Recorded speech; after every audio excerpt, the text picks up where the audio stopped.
Good morning all of you my dear students. मैं निर्मल कुमार आप सभी लोगों का फिर से के ग्रुप ऑफ आईटीआई के इस ऑनलाइन क्लास में स्वागत करता हूं। स्टूडेंट्स, पिछले क्लास से मैं आप सभी लोगों को ऑब्जेक्टिव क्वेश्चन के बारे में डिस्कस करता जा रहा हूं। आज भी उसी क्लास को आगे बढ़ाते हुए जो बचे हुए जो ऑब्जेक्टिव क्वेश्चन है उसके बारे में बताऊँगा जो ट्रेड थ्योरी के हैं, और ये आपका फर्स्ट ईयर के स्टूडेंट्स के लिए क्वेश्चन है। तो चलिए शुरुआत करते हैं आज का क्लास। और मैं उम्मीद करता हूं कि मैं इससे पहले जितने भी क्लासेस दिया आप सभी लोगों को समझ में आ रहा होगा। अगर किन्हीं को किसी क्वेश्चन में डाउट है तो वो कमेंट बॉक्स में कमेंट करके बता सकते हैं उन्हें क्या प्रॉब्लम है। ठीक है, तो चलिए आगे बढ़ाते हैं। पहला क्वेश्चन है, which activity cause excessive wear and chattering of drill bit while drilling. मतलब ड्रिलिंग करते समय कौन सा ऐसा कारण है जिसकी वजह से आपका ड्रिल बिट घिसता है और या फिर आवाज़ का कारण बनता है। तो इसके चार ऑप्शन दिए गए हैं। तो इसका जो मेन आंसर है, इसका आंसर होगा टू स्लो फीड रेट, मतलब धीमी गति से फीड देना।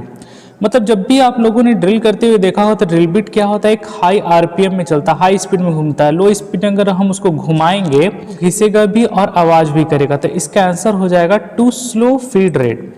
अगला हमारा जो क्वेश्चन है, यहाँ पर आप लोगों को एक वर्नियर स्केल दिख रहा है। आप लोगों ने वर्नियर कैलिपर के बारे में पढ़ा ही होगा।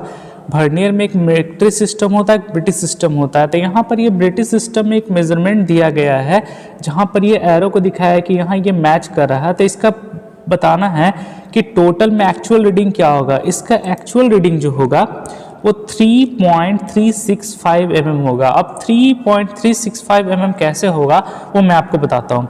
सबसे पहले हमको यहाँ पर देखना पड़ेगा कि ये जो जीरो लाइन है ये कितने से कितने इंच के बीच में, जैसे यहाँ पे आप लोगों को दिख रहा होगा ये मेन स्केल है, ये 3 और 4, मतलब ये 3 और 4 इंच के बीच है। मतलब 3 इंच से ज़्यादा है, 4 इंच से कम है। तो यहाँ पर इंच डिवीज़न है, पहला क्या हो जाएगा 3 इंच। ठीक है, 3 इंच के बाद ये पॉइंट में हमको देखना पड़ेगा कि कितना आया है। उसके बाद मेन स्केल डिवीज़न देखते हैं। मेन स्केल देखने के लिए हम लोग क्या करना पड़ता है कि यहाँ पर जो जीरो लाइन है, जीरो लाइन का पोजीशन देखते हैं कि ये कितने कितने मेन डिवीजन के बीच में। यहाँ पर जैसे आप लोगों को दिख रहा होगा 1 2 3 4 5 7 8 9, यहाँ तक ये सारे मेन डिवीजन है। तो ये जीरो किसके किसके बीच में, 3 और 4 के अंदर में है। तो 3 और 4 के अंदर में है तो मेन स्केल डिवीजन का मान हो जाएगा 0.300 इंच। ये जो जीरो है 0.3 0.4 के बीच में है तो 0.3 इंच हो जाएगा। उसके बाद सब डिवीज़न कैलकुलेट करते हैं। सब डिवीज़न कितना होगा, यहाँ पर 3 और 4 के बीच में आप लोगों को दिख रहा होगा 3 लाइन है। तो 3 लाइन में आप लोगों को दिख रहा होगा कि कितने लाइन के बीच में ये जीरो है। यहाँ पर जो सब डिवीज़न दिया गया है, यहाँ पर देखिएगा 3 और 4 के बीच में 3 लाइन है, इसमें एक लाइन का मान होता है 0.025। तो यहाँ पर जीरो कितने लाइन को क्रॉस कर चुका है, यहाँ पर 1 और 2 लाइन को क्रॉस कर चुका है। मतलब 0.025 प्लस 0.025 मतलब क्या हो जाएगा 0.050। और लास्टली हम लोग इन चीज़ को देखते हैं, मतलब जो नीचे जो वर्नियर स्केल है, वर्नियर स्केल में हम लोग देखें कि वर्नियर डिवीज़न कितना आता है। यहाँ पे जैसे आप लोगों को 15 दिखाया जा रहा है कि ऊपर वाला लाइन से परफेक्टली मैच कर रहा है। तो 15 को 0.001 इंच से गुना करते हैं तो मेरा वर्नियर स्केल डिवीज़न का मान आ जाता है 0.015। ठीक है, इंच डिवीज़न यहाँ 3 और 4 के बीच में 3 हो गया। मेन स्केल डिवीज़न यहाँ पर देखिएगा 3 और 4 के अंदर में ये जीरो है तो 3 इंच हो गया। सब डिवीज़न मतलब 3 और 4 के बीच में कितने लाइन को ये जीरो क्रॉस करा, 2 लाइन को क्रॉस करा तो इसका वैल्यू हो जाएगा 0.050। और वर्नियर स्केल कितने नंबर लाइन से मैच करा, तो ये 15 वाला लाइन मैच करा तो यहाँ पर इसका आंसर हो जाएगा 0.015। उसके बाद हम जब टोटल को ऐड कर देते हैं तो हमारे पास 3.365 इंच आ जाएगा। तो इसका आंसर हो जाएगा 3.365 इंच।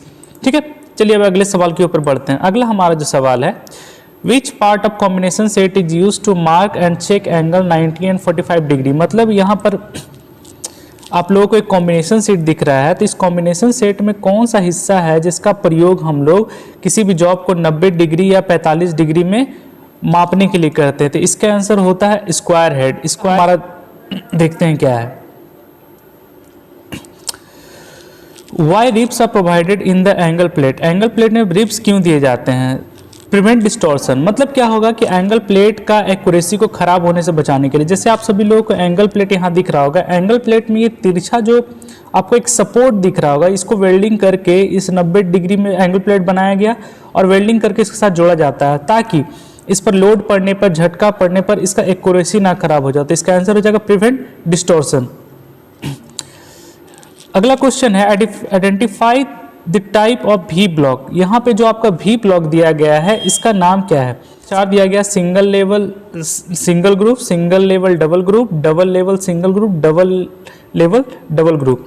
तो इसका जो आंसर होगा डबल लेवल सिंगल ग्रुप। मतलब कि ऊपर वाला जो लेवल जो होता है इधर दो गया है, एक और दो, यहाँ पे दो क्या हो गया लेवल ग्रुप, ये साइड वाला जो है ये ग्रुप होता है। तो यहाँ डबल लेवल है और ग्रुप एक है, तो क्या हो जाएगा डबल लेवल सिंगल ग्रुप इसका आंसर हो जाएगा। अगला question, how much carbon content of steel is forgeable. Steel की कितनी कार्बन कंटेंट फोर्ज हो सकता है? इसका आंसर हो जाएगा अप टू 1.7%। अगला question, which cutting fluid used for drilling in cast iron. कौन से फ्लूइड मतलब किस तत्व का प्रयोग हम लोग एज ए कूलेंट के रूप में कास्ट आयरन में करते हैं? तो इसका जो आंसर है मैं आप लोगों को इमेज के माध्यम से समझाता हूं। जैसे कि आप सभी लोगों को ये दिख रहा होगा, ये आपका एक जॉब है, इस पर कोई कटिंग ऑपरेशन किया जा रहा है। ये कास्ट आयरन है, कास्ट आयरन पे जब हम लोग कटिंग ऑपरेशन करते हैं तो यहाँ पर हम लोग पानी तेल कुछ का यूज़ नहीं करते, हम लोग क्या करते हैं ड्राई एयर मतलब सूखा हवा का यूज़ करते हैं। तो इसका जो आंसर हो जाएगा क्या हो जाएगा ड्राई एयर जेट। ठीक है, अगला क्वेश्चन, ये आप सभी लोगों को एक रेडियल ड्रिल मशीन का इमेज दिख रहा होगा। इस रेडियल ड्रिल मशीन में इस एक्स से इंडिकेट किया जा रहा है, पूछा जा रहा है इसका नाम क्या है। तो इसका हर पार्ट्स का अलग अलग नाम है, लेकिन ये जो पूरा हिस्सा है ये आपका स्पिंडल के अंतर्गत आता है। तो इसका आंसर हो जाएगा स्पिंडल हेड। अगला क्वेश्चन क्या है, select the spindle speed RPM for HSS drill diameter 24 mm and cutting speed 30 metre per minute to drill mild steel. ये आपका एक न्यूमेरिकल है, इस न्यूमेरिकल को सॉल्व करना। न्यूमेरिकल में क्या पूछा जा रहा है कि हमको आरपीएम निकालने के लिए बोला है, सेलेक्ट आरपीएम। तो आरपीएम निकालने का हमको सबसे पहले फॉर्मूला पता होना चाहिए। तो आरपीएम निकालने का फॉर्मूला होता है कटिंग स्पीड इंटू 1000 बटा पाई इंटू डी। ठीक है, तो अगला हम स्टेप में बढ़ते हैं। तो यहाँ पर कटिंग स्पीड का वैल्यू यहाँ पे कितना दिया गया 30 और 1000 से यहाँ हमने 1000 लिख दिया है। उसके बाद पाई है, पाई का वैल्यू 3.14 हो जाएगा और 24 ड्रिल किया, D equal to diameter of drill होता है। तो यहाँ पे 24 mm दिया गया है, तो हम यहाँ 24 लिख देंगे। उसके बाद जब टोटल हम लोग जब कैलकुलेट करते हैं तो यहाँ पर 398.8 आता है। ठीक है, तो यहाँ पर ऑप्शन में 398 नहीं दिया गया है, तो इससे रिलेटेड अप्रॉक्स में कौन सा है 400। तो इसका आंसर कितना हो जाएगा 400 आरपीएम। क्योंकि आरपीएम मतलब क्या होता है रोटेशन, मतलब चक्कर लगाना। तो 398.8 का आरपीएम में तो नहीं घूमेगा, वो तो कोई एक सर्टेन आरपीएम में घूमेगा। तो इसको हम लोग 400 आरपीएम मान लेते हैं। इसका आंसर हो जाएगा 400 आरपीएम। अगला question, which one is use to bring the plate closely together after inserting the rivet in the hole. मतलब रिवेट को होल के अंदर डालने के बाद उसको प्लेट को निकट लाने के लिए किसका प्रयोग करते हैं? तो इसके लिए हम लोग इस टूल का यूज करते हैं। तो ये जो टूल है इसको हम लोग क्या बोलते हैं रिवेट सेट। रिवेट सेट का प्रयोग हम लोग रिवेटिंग करते समय प्लेट को निकट लाने के लिए करते हैं। अगला question, what is the use of bent snip. Bent snip का प्रयोग कहाँ किया जाता है? बेंट स्नीप का use generally sheet metal workshop में किया जाता है। सीट मेटल शॉप में काम तो बहुत सारे होते हैं, बक्सा बनाना होता है, डब्बा बनाना होता है। तो सीट को काटने के लिए हम लोग स्नीप का प्रयोग करते हैं। वो दो टाइप का होता है, एक होता है स्ट्रेट स्नीप, एक होता है बेंट स्नीप। तो यहाँ पर जो बेंट स्नीप है वो कुछ इस तरीके का दिखता है। ठीक है, और इसका यूज हम लोग किस लिए करते हैं सर्कुलर कटिंग के लिए। मतलब कोई भी सीट है उसको गोलाकार में कटिंग करना है तो हम लोग बेंट स्नीप का प्रयोग करेंगे। चलिए अगले क्वेश्चन के ऊपर बढ़ते हैं। अगला जो हमारा क्वेश्चन है उस क्वेश्चन में पूछा जा रहा है name the part of lever shear marked as X. मतलब ये आपका एक सीयर मशीन है जिसको हम लोग सीट को काटने के लिए करते हैं। ठीक है, सीट को काटने के लिए कैंची का भी यूज़ किया जाता है जिसे स्नीप बोलते हैं, लेकिन बड़े आकार के और मोटे सीट को काटने के लिए हम लोग मशीन का यूज़ करते हैं जिसको लीवर सीयर बोला जाता है। तो यहाँ पर बोला जा रहा है कि ये जो एक्स से इंडिकेट किया जा रहा है इस पार्ट्स का नाम क्या है? तो यहाँ पे जो ये पार्ट्स है इस पार्ट्स को हम लोग बोलते हैं लोअर ब्लेड। एक होता है ऊपर ब्लेड, इसको अपर ब्लेड बोलते हैं, और ये जो नीचे स्ट्रेट रहता है इसमें लगा होता है ब्लेड, इसको हम लोग क्या बोलते हैं लोअर ब्लेड। अगला क्वेश्चन क्या है, name the seat metal operation. यहाँ पर आप लोगों को एक सीट मेटल का ऑपरेशन किया जा रहा है, उस ऑपरेशन का पूछा जा रहा नाम क्या है। इसमें क्या है कि एक हैमर है और ये ग्रूवर है। हैमर और ग्रूवर का यूज़ करके हम लोग दो सीट को आपस में टाइटली मजबूत से जोड़ने के लिए करते हैं। तो यहाँ पर आप लोगों को ये टूल को ग्रूवर बोलते हैं और ये हैमर करके जोड़ा जा रहा है। तो ग्रूवर का यूज़ करके हम लोग जो ऑपरेशन करेंगे उसको हम लोग ग्रूविंग बोलते हैं। ठीक है, तो यहाँ पर जो ऑपरेशन किया जा रहा है इसे हम लोग क्या बोलेंगे, ग्रूविंग। अगला क्वेश्चन क्या है, name the zinc coated iron. मतलब क्या है कि आयरन का कोई सीट है या कोई सा भी जॉब है, उस पर अगर हम जस्ता का जिंक का लेयर चढ़ा देंगे तो उसे हम लोग क्या बोलेंगे। ब्लैक आयरन होता है, मतलब कि आपका सिंपल सा आयरन सीट को बोलते हैं। टीन आयरन में से टीन का कोटिंग हुआ है। स्टेनलेस स्टील मतलब स्टील का सीट। यहाँ गैल्वेनाइज्ड आयरन मतलब जस्ता चढ़ा हुआ लोहा। ठीक है, तो इसका आंसर हो जाएगा क्या आपका, गैल्वेनाइज्ड आयरन। मतलब जिस आयरन के ऊपर अगर हम जस्ता का कोटिंग कर देते हैं उसे हम लोग गैल्वेनाइज्ड आयरन बोलते हैं। तो गैल्वेनाइज्ड आयरन क्या होगा, जैसे आप लोगों को इमेज में दिख रहा होगा, ये छोटे छोटे नट बोल्ट है। आप सभी मार्केट में देखा ही होगा कि नट बोल्ट जो होता है उसका सरफेस चमकदार होता है। रीज़न क्या है, उस पर गैल्वेनाइजिंग की जाती है। गैल्वेनाइजिंग करने से क्या होता है कि आयरन की तुलना में उसकी लाइफ, जो जॉब है उसकी लाइफ बढ़ जाती है। कोटिंग कर देने से उस पर रस्ट लगने की संभावना बहुत कम होती है। रस्ट तो लगता है लेकिन बहुत समय के बाद। ठीक है, तो इसलिए हम लोग लोहे के जॉब पर गैल्वेनाइजिंग करते हैं उसका लाइफ बढ़ाने के लिए। अगला क्वेश्चन भी हमारा एक न्यूमेरिकल है। यहाँ पे क्वेश्चन में पूछा जा रहा है, calculate the weight of steel plate having length 200 metre with 500 thickness of 4 mm and density of 7.85 gram centimetre cube. ठीक है, यहाँ पर हम लोग को वेट निकालने के लिए बोला जा रहा था। वेट निकालने के लिए हमारे पास लेंथ, वेट और थिकनेस दिया गया है और डेंसिटी दे दिया गया है। तो चलिए इसका कैलकुलेशन करके हम लोग इसका आंसर निकालते हैं। इसका आंसर ऐसे 31.4 kg होगा। 31.4 kg कैसे आएगा, सबसे पहले हमको वॉल्यूम निकालना पड़ेगा। तो वॉल्यूम निकालने का फॉर्मूला होता है length into breadth into height. ठीक है, तो लेंथ, ब्रेथ, हाइट में यहाँ पर देखिएगा लेंथ, ब्रेथ और यहाँ थिकनेस, ये तीनों दिया गया है। जब सबको कैलकुलेट करते हैं तो हमारे पास ये आंसर आता है। तो ये हमारा भी वॉल्यूम आया। वॉल्यूम निकालने के बाद हमको डेंसिटी निकालना पड़ेगा। तो डेंसिटी जो है यहाँ पर ग्राम सेंटीमीटर क्यूब में दिया गया है, लेकिन हमको इसको केजी मीटर क्यूब में चेंज करना पड़ेगा। तो केजी मीटर क्यूब में चेंज करने के लिए हम इसको 1000 गुने 1000 से जब डिवाइड कर देते हैं तो हमारा ये चेंज हो जाता है केजी पर मीटर क्यूब। और लास्टली हम लोग वेट निकालते हैं। तो वेट निकालने के लिए हमारे पास यहाँ वॉल्यूम दिया गया था, वॉल्यूम इंटू डेंसिटी कर देते हैं। तो जब इसको कैलकुलेट करेंगे तो हमारे पास आंसर आएगा 31.4 kg। आप इस कैलकुलेशन को बढ़िया से पढ़िएगा।